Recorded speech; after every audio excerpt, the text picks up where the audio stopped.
Voltamos no canal UOL, vamos falar sobre o Corinthians que enfrenta o Mirassol agora no fim de semana. Mas antes de falar do jogo, eu quero falar sobre mercado da bola. Porque o Félix Torres, um zagueiro que o corintiano não está muito satisfeito com ele estava tentando ter uma relação melhor com o Dorival. Na verdade, o Dorival chegou, quer conhecer todos os jogadores e quer ter uma conversa aí com o Félix Torres para entender por que ele não consegue ter o mesmo rendimento na seleção do país dele. Aliás, o Hernan já trouxe essa informação para a gente aqui ao longo da semana. E, Hernan, você também falou sobre a possibilidade de uma venda, né?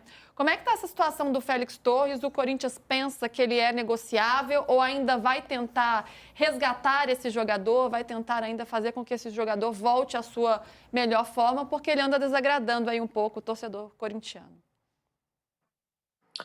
O importante é deixar assim bem claro, e ontem eu conversei com algumas pessoas do Corinthians em relação ao Félix Torres, até para entender se já tem alguma proposta, se já tem alguém querendo contratar o Félix Torres. A resposta que eu tive foi: o Félix Torres é um jogador que pode ser vendido, pode, se receber uma proposta, o Corinthians topa vender, mas não é um jogador que está, por exemplo, escanteado. Muito porque o Dorival Júnior, Lucas Silvestre, a comissão técnica toda do Corinthians quer ver mais o Félix Torres com confiança ou tentando dar confiança para ele. Hoje o Kaká está aproveitando as oportunidades e está fazendo dupla de zaga com o Ramalho.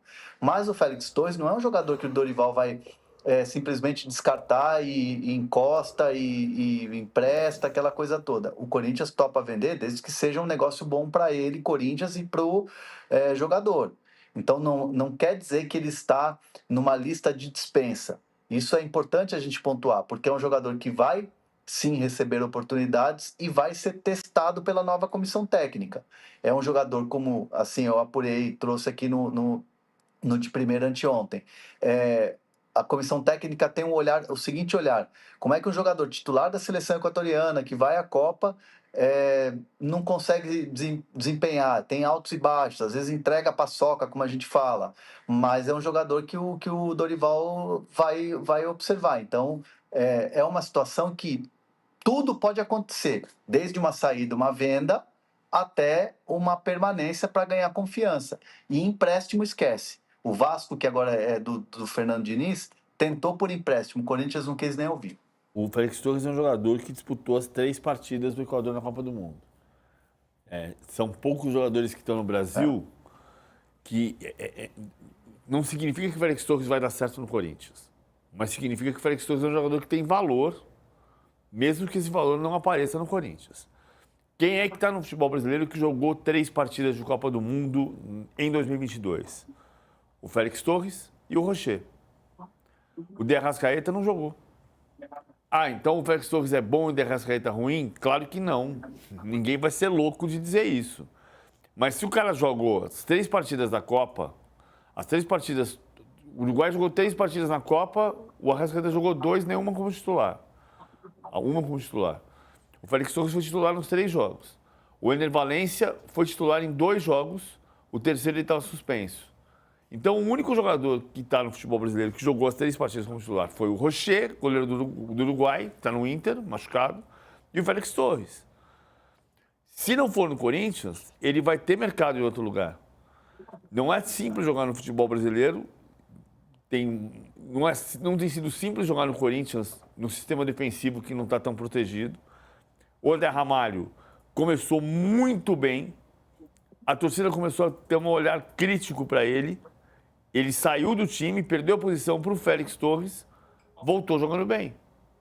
Não no nível que estava lá no começo da passagem, mas está jogando bem. A torcida não aguentava mais olhar para o Kaká e o Kaká está voltando a ser titular. Então ele pode sair, descansar, ter lesão, se recupera, volta, se recondiciona, volta a jogar e volta a jogar bem.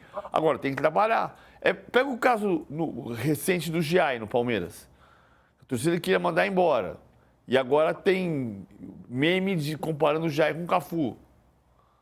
Então, precisa trabalhar para recuperar uma condição de um jogador que, se jogou as 3 partidas da Copa do Mundo como titular, teve sucesso para isso, pelo menos, né? Pra jogar a Copa do Mundo. Quem sabe possa se recuperar. O Giai é um bom caso disso. Diga, Hernan. Essa semana eu estava conversando com um dirigente de um grande clube aqui de São Paulo, por telefone, e esse dirigente me disse o seguinte: se dependesse da torcida, o clube faria 10 listas de dispensas por ano e teria que ter umas 5 janelas para repor, porque é de quarta a domingo. O jogador é bagre e craque de quarta a domingo. Quarta ele é bagre, domingo ele é craque. Então, assim, é Não. uma loucura. E acho que o exemplo do Félix Torres, tudo bem, ele já teve 2 falhas ali importantes, que quase, né, que ajudou o Corinthians a não ter resultado, ou não ajudou o Corinthians no caso. Mas é um jogador que eu tô com o Dorival, com essa informação que eu trouxe aí sobre o pensamento do Dorival. Não é possível que um cara que é titular de uma seleção importante, como a seleção equatoriana, que vai a mais uma Copa, não consiga, seja esse bagre todo. Então, acho que é a calma que precisa Hernan, ter em relação a isso. não é num ano. Não é num ano. Eu tava no jogo do É numa Bahia. semana. Eu tava no jogo. Não, numa noite. Vou te dar um exemplo. Eu tava no jogo do Bahia. Terminou o jogo do Bahia às 9 da noite. Eu fiz o pós-jogo do Bahia e saí com o meu iPad assistindo o Cerro Porteño e Palmeiras. Aí eu vi o gol que o Vitor Roque perdeu e depois eu vi o gol que o Vitor Roque marcou. Aí eu cheguei no hotel, abri o celular, tinha uma mensagem de uma pessoa que trabalhou comigo no passado, torcedor do Palmeiras, dizendo assim: esse Vitor Roque é um medíocre, não sei por que gastaram todo esse dinheiro com ele. Eu falei, mas você está falando de qual dos dois lances? A gente sabe como o torcedor ele é emocionado e passional, né? É assim mesmo. Agora, Hernanzito, você vai acompanhar aí Mirassol e Corinthians, certo? Já está em loco aí. Certo. Queria falar um pouco sobre essa partida em que o Corinthians, que está ali no meio da tabela, precisa se recuperar no Campeonato Brasileiro. Teve um resultado que deixou muito a desejar na Sul-Americana aí no meio da semana. E o Dorival chegou a falar, mostrar a preocupação dele com o desgaste físico dos atletas. O que ele pode mandar a campo amanhã, 6h30 da tarde? Ele tinha poupado alguns jogadores, né? Será que a gente vai ver em campo Ranieri, Romero, Martinez também? O que dá para imaginar desse Corinthians diante do Mirassol amanhã? É um jogo que, para o Corinthians, significa uma retomada, né? Imagina você 2 vitórias seguidas. É uma retomada de tabela, uma retomada de confiança dentro do Campeonato Brasileiro, que é o que busca o Dorival, né? Que é o que a comissão técnica busca. Um Campeonato Brasileiro onde você, no mínimo, classifique para a Libertadores de forma direta. É um Corinthians buscando uma outra realidade do que vinha sendo nas últimas temporadas, de o Corinthians lá embaixo, brigando para não cair e tudo mais. Então, esse jogo contra o Mirassol é um jogo que você já conhece o adversário, você já jogou contra o adversário e o Corinthians entende que é um jogo para você pontuar, é um jogo para você vencer, é um jogo para você ir na casa do seu adversário e mostrar a sua força. Então, até por isso, o Corinthians vai com o que tem de melhor. Ele poupou o Mateuzinho na Sul-Americana, ele já tinha poupado o Andileri no jogo contra o Internacional, para ter esses jogadores que são importantes pelos lados do campo, onde gosta de jogar o Dorival, inteiros. Então, assim, por exemplo, no jogo contra o Inter, ele fez aquela alteração, colocou o Bidu, que é um pouco mais ofensivo, ou bem mais ofensivo que o Hugo, e segurou um pouquinho o Mateuzinho. Então, assim, para ele, essa estratégia dos jogadores pelos lados é muito importante. Então, por isso, esse rodízio de descanso para que esses jogadores estejam inteiros. Mas, assim, de resto, o Corinthians vai com o que tem de melhor e chega hoje à noite aqui a São José do Rio Preto.